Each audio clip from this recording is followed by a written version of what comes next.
جاهزين تنطلقوا معايا في رحلة سينمائية مجنونة؟ هحكي لكم النهاردة عن فيلم ثيلما 2024. فيلم مش تقليدي. تخيلوا معايا واحدة ست عندها 93 سنة بتركب سكوتر وبتبدأ رحلة الفيلم في المدينة. سلمى بطلة الفيلم اللي رغم سنها الكبير لسه بتعيش حياتها بكل شغف وحماس، وبتدخل في مغامرة غير محسوبة عشان تسترجع فلوسها اللي اتنصب عليها فيها. يا ترى ايه اللي هيحصل لما ست عندها 93 سنة تقرر انها تواجه النصابين؟ بتتحول من ست مسنة عندها 93 سنة لطاقة طفولية من الإصرار والعزيمة، وده بيسبب لنا وبيطلع لنا مواقف من الضحك والإثارة اللي مش هتنسوها.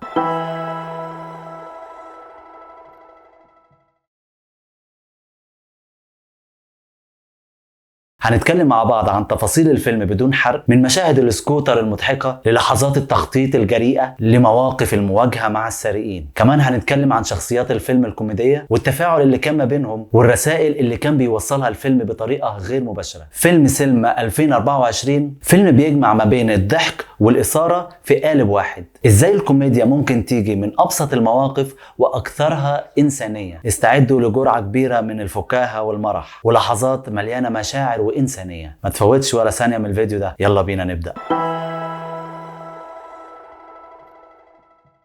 بنشوف قصة بتجمع ما بين الكوميديا والدراما في فيلم سلمى 2024. فيلم مبتكر وممتع. الفيلم بيدور حوالين بطلتنا ست عندها 93 سنة بتتعرض لعملية نصب، وبتبدأ رحلتها في الفيلم لاسترجاع فلوسها. السيناريو مكتوب بشكل يجمع ما بين الفكاهة والإثارة، بيناقش قضايا إنسانية عميقة زي الشيخوخة والاستقلالية والعائلة. في التحليل بتاع النهاردة هنتكلم بشكل مفصل جدا في تفاصيل القصة بدون حرق. هنشوف ازاي المخرج قدر يستخدم كل العناصر الإخراجية عشان يعمل فيلم ممتع ومؤثر. الفيلم بيبدأ بطريقة هادية خالص، بيعرفنا عن سلمى وحياتها اليومية بعد وفاة زوجها، وبتتعرض لعملية نصب وبتبعت 10,000 دولار في ظرف في البريد. النقطة دي بتبقى الشرارة اللي بتحرك الأحداث وبتخلينا ندخل في عمق القصة. سلمى البطلة بتاعتنا شخصيتها بتتطور بشكل واضح من بداية الفيلم لنهايته، من ست مسنة عندها طيبة ولكنها برضو عندها جزء شجاع جدا في شخصيتها. مع تطور الأحداث شخصيتها بتتحول إنسانة مصممة ومستعدة تعمل أي حاجة عشان تسترجع فلوسها وحقها. تطور الشخصية ده بيبان في مغامراتها الجريئة والقرارات والمغامرة اللي هي بتدخل فيها. بين صديقها القديم اللي بيظهر في الوقت المناسب. بين بيدخل معانا في الأحداث عشان يساعد سلمى في رحلتها. شخصيته بتضيف بعد كوميدي ودفء إنساني للقصة. بين بيدعم سلمى وبيضيف لمسات كوميدية كبيرة. سلمى بتقابل تحديات كبيرة في رحلتها وهي بتحاول تسترجع فلوسها، من المواقف للأفكار الجريئة اللي بتنفذها. السيناريو بيحافظ على توازن حلو ما بين الكوميديا والإثارة في المشاهد دي، بمشاهد مشوقة وممتعة. في النهاية سلمى بتنجح في مهمتها.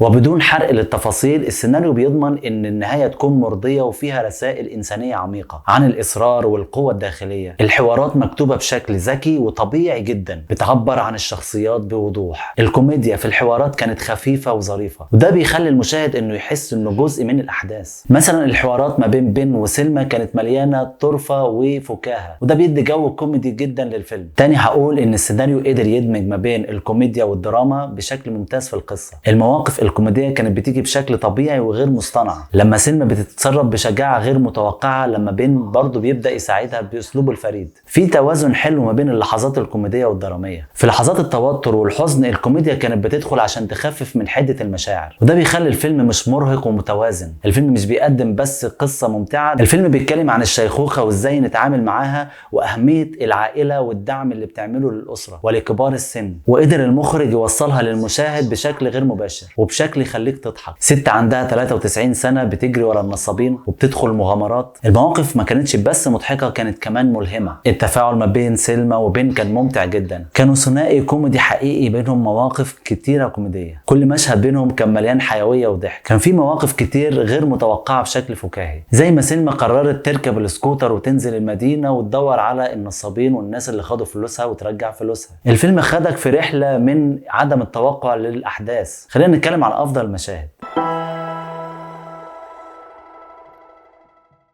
مشهد السكوتر لما بتشوف سلمى بتركب السكوتر وبتتحرك بحرفية جوه المدينة، كانت بتسوق بقوة وبحرفية كبيرة، فبتلاقي نفسك من غير ما تدري بتبتسم وعايز تضحك من التركيبة الغير تقليدية، حد كبير في السن وراكب سكوتر وماشي بيه في الشارع. المشهد الثاني مشاهدها وهي بتحاول تتعامل مع الكمبيوتر وهي كبيرة في السن عندها 93 سنة. الحاجات البسيطة اللي أي حد فينا بيعملها، أنا وأنت بنعملها على الكمبيوتر أو على اللابتوب، هي كانت بتاخد منها مجهود كبير جدا عشان تفهمها وتنفذها. المشاهد ديت كانت مصدر كبير قوي للكوميديا والحوارات اللي كان فيها سخرية وضحك في نفس الوقت، سخرية من الموقف وتركيبة المشهد. كانت بتتعامل مع الكمبيوتر وكأنه أعجوبة كبيرة. طريقة تعاملها مع الرسائل الإلكترونية ومحاولتها إنها تفهم تعليمات الكمبيوتر بتخلينا نضحك من قلبنا. المشهد الثالث مشهد المطاردة. مشاهد المطاردة كانت بتكسر عندنا الصورة النمطية، إزاي حد في سن 63 سنة مسن بيطارد عصابة أو بيطارد نصابين. كان بيبان فيها حماسها وتصميمها بشكل فكاهي. المشهد الرابع مشهد لقائها مع صديقها بن بيظهر في اللحظات المناسبة عشان يبدأ يساعدها. المشاهد ما بينهم كانت مليانة كوميديا، خصوصا المشاهد اللي كانوا فيها بيسترجعوا لحظاتهم وذكرياتهم القديمة. مشهد التخطيط للانتقام، لما سلمى وبن قاعدين يخططوا ازاي يرجعوا الفلوس من السارقين. اسلوبهم وحوارهم كان مليان حاجات كتير مضحكة، خصوصا لما كانوا بيقترحوا افكار غير تقليدية. مثلا اوقات كانوا بيحطوا فخ تقليدي للنصابين، وكانوا بيستخدموا التكنولوجيا الحديثة بطريقة تقليدية، كان بيطلع لنا كوميديا كتير. مشهد المواجهة مع النصابين، مشهد كان بيجمع ما بين عناصر الكوميديا والإثارة في نفس الوقت. حد مسن وداخل يواجه نصابين وسارقين بشكل وبجرأة غير متوقعة، وكانت بتستخدم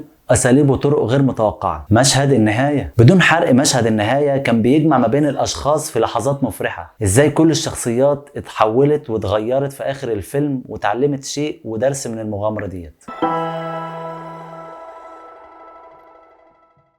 الفيلم بيتكلم عن الإصرار والقوة الداخلية اللي ممكن يغيروا حاجات كتير في حياتنا. سلمى رغم انها كبيرة في السن استخدمت السكوتر، ما استسلمتش وخدت حقها بإيدها. مهما كانت الظروف ما تقولش كبرت وخلاص، دايما في أمل انك تحل مشاكلك بنفسك. زي ما بيقولوا العمر مجرد رقم. من الرسائل اللي اتعلمناها برضو من الفيلم أهمية العائلة والدعم. سلمى كانت متعلقة بحفيدها داني جدا، وعلاقتهم كانت قوية ومليانة حب ودعم. الفيلم بيوضح ان العيلة مهمة في كل مرحلة في حياتك. الدعم العائلي ممكن يديك القوة عشان تواجه بيها التحديات. في الآخر الأهل هم الظهر والسند اللي بتسند عليه. رسالة تانية برضو هي الاستقلالية والمسؤولية. الفيلم بيطرح فكرة ان المسن مش لازم يكون عائق على اللي حواليه، رغم انها في سن 93 قادرة تعتمد على نفسها وتواجه مشاكلها بنفسها. رسالة تانية بيطرحها الفيلم هو الفرح والمغامرة ممكن تكون جزء من حياتك رغم الكبر السن، وان السن مش عائق ابدا عشان تقدر تحصل على لحظات مرح ومغامرة، وتقدر تستمتع بحياتك مهما كان سنك. سلمى وبن المسنين خاضوا مغامرة مليانة إثارة، وده بيعكس لنا ان ممكن نستمتع بحياتنا في اي مرحلة فيها مهما كانت الظروف. لما نيجي نتكلم عن الإخراج،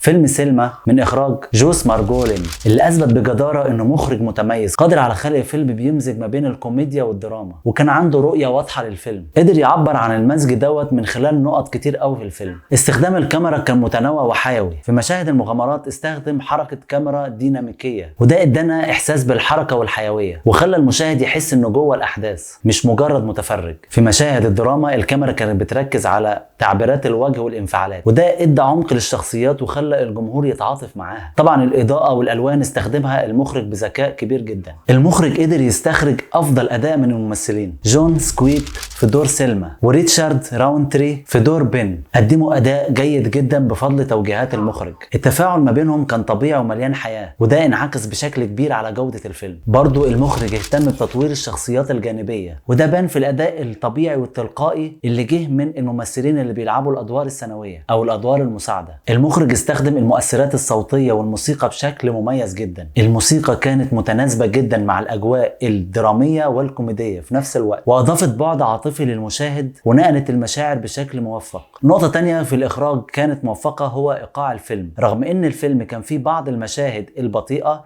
إلا إن المخرج نجح إن هو ينجح في إنه يخلي الفيلم ماشي بوتيرة مش بطيئة وسريعة. التنقل ما بين الدراما والكوميديا كان سلس، الجمهور ما حسش بالملل في الأغلب. بشكل عام المخرج قدر يستخدم العناصر السينمائية كلها عشان يطلع لنا صورة أو تجربة سينمائية متكاملة جيدة. عناصر زي الرؤية الفنية وإدارة الممثلين واستخدام التقنيات السينمائية كلها خلى الفيلم يطلع بصورة جيدة. خلينا نتكلم عن السلبيات.